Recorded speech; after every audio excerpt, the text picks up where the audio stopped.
Kalabazriba.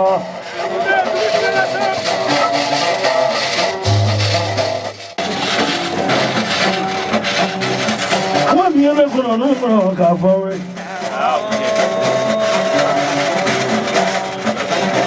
Serva, we can go on the Mamma.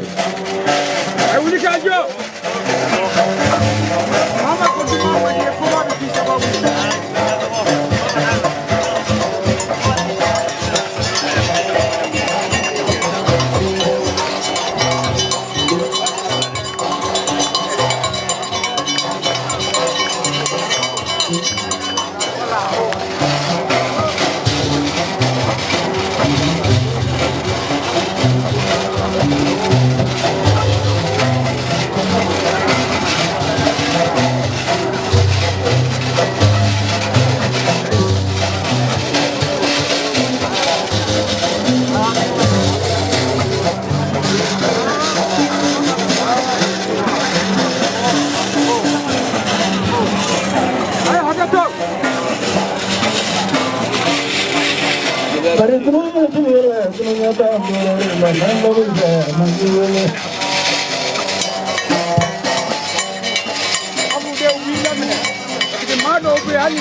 What's up,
Lola?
Abu de ni na nga bore ko ni bore do.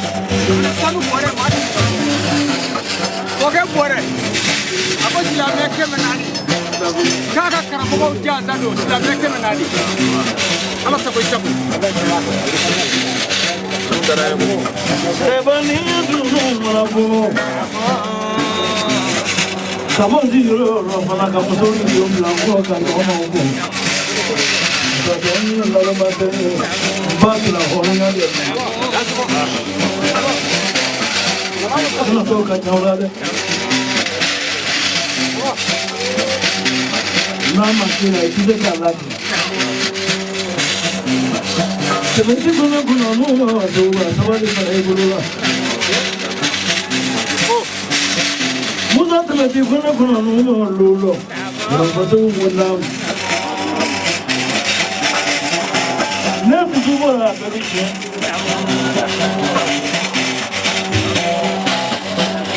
Mambo itreza ukawe nuka moda.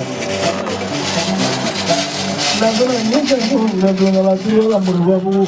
Oye ndo kala nyina. Dimana ndai kole.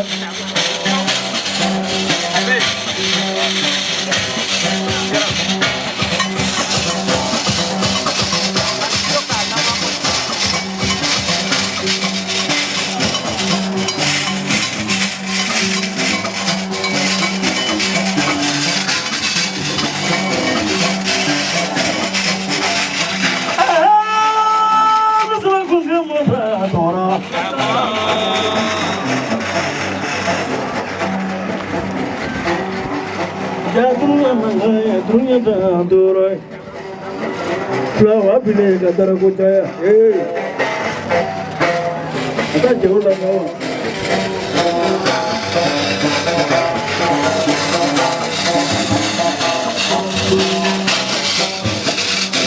Lagu semana cara, jadi buat Thomas jadi pak, kau sila mereka menari, kau belum pasal jaga Ini sebenarnya mesra betul mas saudara. Mulai berubah jangan, laksana jangan. Apa yang kan mungkin berula kan mau nama. Apa punya kan nggak pernah do. Mungkin ini orang di bulan Tina bukan. Oh mungkin.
ni bafuru mo anda ya ba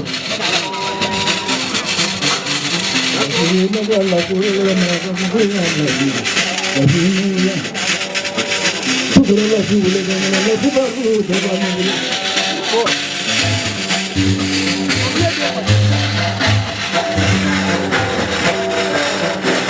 Kalau kalau itu agak nunggu ada guru nyekil minta phone kono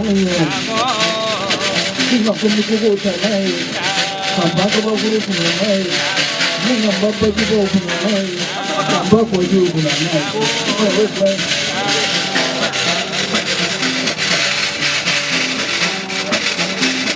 guru lama dah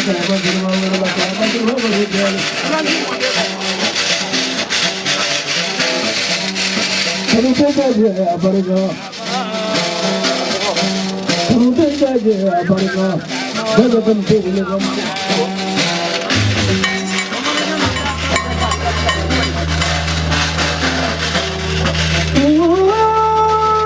segala saja terus.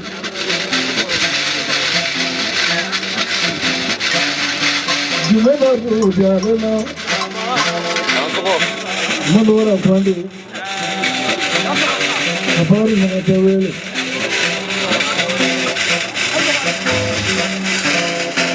Gimana baru debatur berat itu gimana? Gimana pun debatur berat itu gimana? Gimana baru berat itu dia taklah. Yang kelemahan ni kan Amerika ni. Yang kelemahan ni kan Amerika ni. Asal Kita boleh kamu mesti kau ikan nama. Selain ini kami. Apa tu bani lagi yang belum berangkat dulu. Babina tu yo, jangan lupa babina.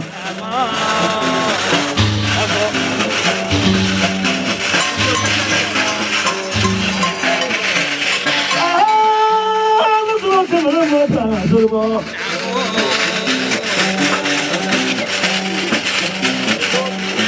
Jelabi, jelabi ko bolo, jelabi ko jalan. Nahan minna saya tinggi ni. Nahan dah jaga kita pun. Ini mana kalau sana tu.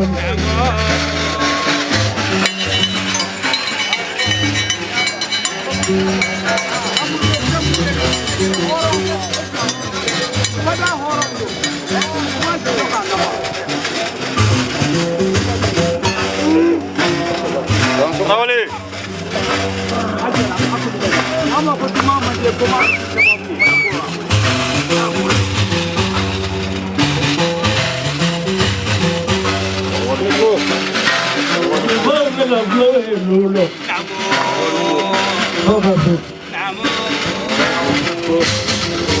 Siapa balik diko? Kalau dia ni ke nanti.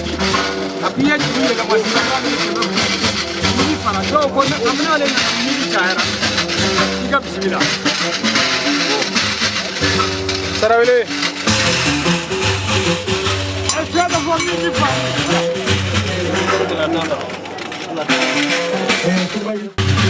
Akan terima. Oh.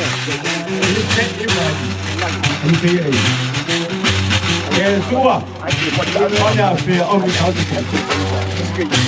Semua apa orang tu bulan ada. Orang apa orang tu. Mais on est qu'à dire qu'on en a. Ada benda banyak ada benda domi. Anak ni berkat, nak phone nombor berkat.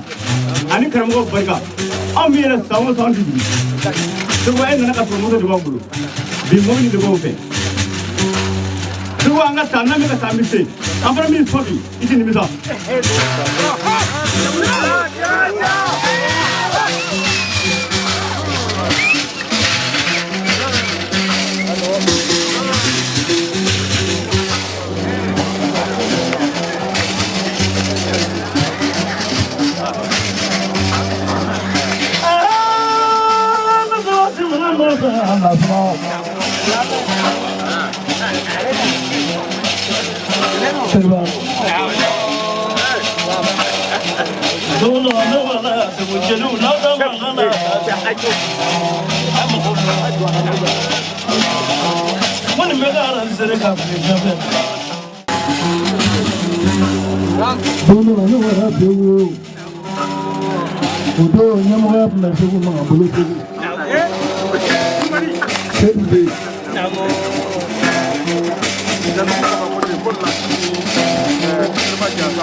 Hale tayo fure la sikote.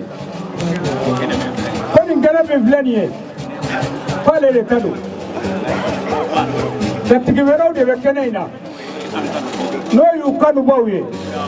No yu bawe. No yu bawe. No yu korowe. Ku be bera jelefo. Comme maman c'est à RSA. Ku bu befo. C'est quoi la folie? Ko hakato la blessé ko tigi ya blomo ko segma temelina ka jama ku bi fo ko ka sema ko fo ni kimi do fo jama ina ka dotoi sabe ke mala wolo mai ko ma manana ku be na ru de ngola ko do bi ka be ni mi nana ni hamina mi ala ka bela jelenya ala mi nyina jira ala ka samara jira na sini kene yala ani la ba ko jumaira baba ko ne baba makele fokota ta ka futa kuma sitan foy ku ude ya fo u horondala kwani seguma bi do nyona dobi ku uye mawye ku ya damine ate dabla da seguma foko ka boro ko ja famu ko pa mi ga ta tugo mi seguma ko feri bikira feri bi ga tiya blo mawla seguma ni tiya blo mo ka lanzeli minda uka ye kono bi ko malikele de nyere de kono ko feri bikala baba ko baba ko kuma ti chaya ku ye somo de sokono mawtele somo do ko bloku tuba somala ko namara tala ku ma sonya ya famu ku ya soru kaso ko kuma ti chaya ko woro somani be ku ya soru foko ko bi di seguba mo seguba ki ko bila barala itale ka bara inde mo daga dangana afema ndiga dinga da kana da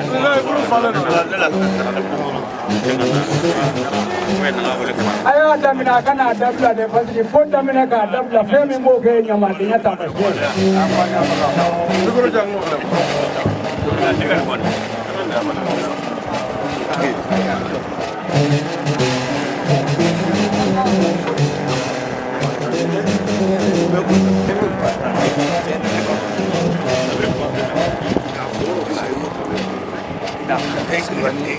Fruto. Fruto de cámara llama.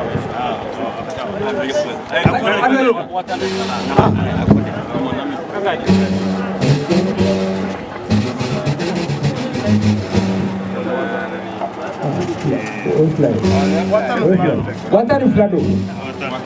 Awa. Baba. Awa kone baba. Watani fla. Watani fla. Ko seguba ko bla ka barala. Seguba yo me. Ba dia baranda ma da ku. Dalasi bafla. Ko dalasi bafla. Ko ko di tiga blo momo. Dalasi bafla. Dalasi bafla. Ko ko di arjusu momo. Dalasi bafla. Ko dalasi bafla. Makala chemana musuma. Makala chemana musuma. Makala wakile apel. Wakile numu. Wakile makala to. Oh aiwa. Numu aya tamne. Baba gaku. Seriba ko baba gaku. Matla fulo. Eka sini na ninga dawo nyoko jiji. Allah mali. Ani ma do oke.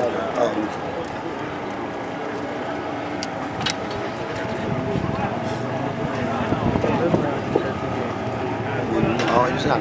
Sebagian. Aku bali ajara. Aka fly. Ko dasi ke mefla. Ko ka blu nana kenela. Ko ma kuyuda kame. Mana jo muso ta kenaka wa. Wali manya makala muso do.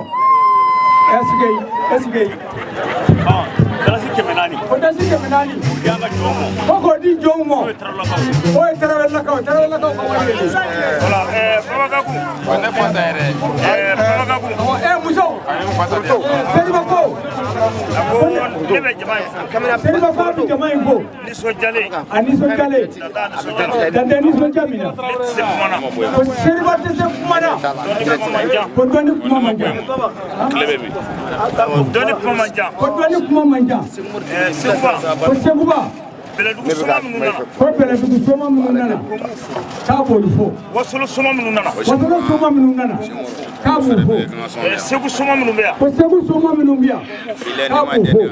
Seguba. Ko seguba. Baba gaku. Ko ne baba gaku. Ani seguba ka je. Kuni seguba ka je. Ani tigiya blo ka je. Kuni nafa sorala. Baba ka men kele minga. Kambe kene mingadu. Ko ni ami jonu kunandi. Iba fi sababu nyuma. Ko kalaban dugutigi. Donzo ye tai. Ko donzo ye dugutigi tai. Somo fana ye donzo tai. Ko somo fana donzo tai. Ka be dugutigi fo. Ka donzo dugutigi fo. Ka na bo fo. Kuni dugo dugutigi be ka temu nyona. Ka donzo dugutigi be ka munya sera. Ka daga sembola te. Seguba. Ko seguba. Ni munyana. Ko ni mani maunyana. Fembe ba. Ko febe ba kono. Ni tse kumana. Ka le tse kumana. Amen ngene minga. Ka mani ngene minga. Seguba ka kenedu. Ko seguba ka kenedu. Seguba kenedu. Donzo ka kenedu. Kafunyanga kenedu. Ko kafunyanga kenedu. Yetala si wa mu baso. Ka itashi wa mu kasoro. Seguba mu. Ko seguba mu. Ka wa duru so. Ka wa duru soro. Diablomu. Ko bi di jigi ablomo. Wa duru so. Ka wa duru soro. Di arajo somo. Abdi arju somo. Wa duru so. Ka wa duru soro. Magala chemana widi jelumo. Ko bi di jelumo. Ka wa duru so. Ka wa duru wera soro. Widi numumo. Ko bi di numumo. Bela jere bi wa bisaba andu. Ka bi be wa bi ay tagala fo ma. Asabale kofe. O ko me. Nye dalasi saga bure gele soro. Ka dara si saka Ka gele ni kezo. diablo nyema mo tebele. Ko ka saka gele ni tembeli mo. Akata da musumo. Tembeli ki kata di musumo. Ki akamara. Kofe. Anake saka tigiye. Kofe. Ko kofe. Kangalo min da uka. Kangalo min da uka.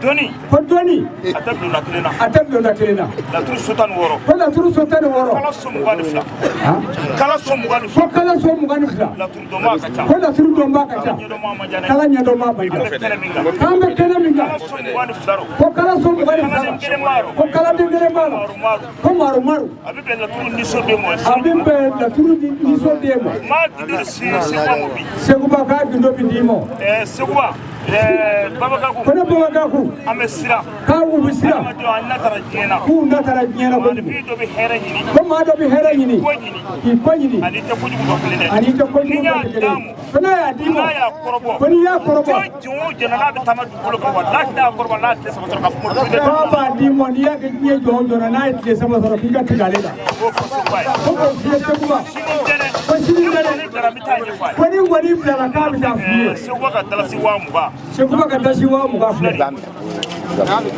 Bulwali. Musa utafle. Ko fileu biya fileu. Musa bune ululuda. Ori fileu te kele. Jigablo mo ko wa Ko jigablo mo ko wa ko ka dasa ka gereka. Ko ka dasa ka gereka. Jigablo nyimo ko di. Ka bi jigablo nyima. Bi tadi muso mo tembeli. Ala sako isako. Arjo mo ko wa. Arjo mo ko wa duru.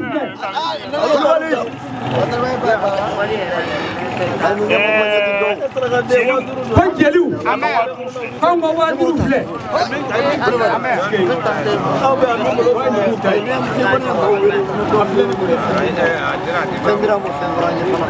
wafema di final babale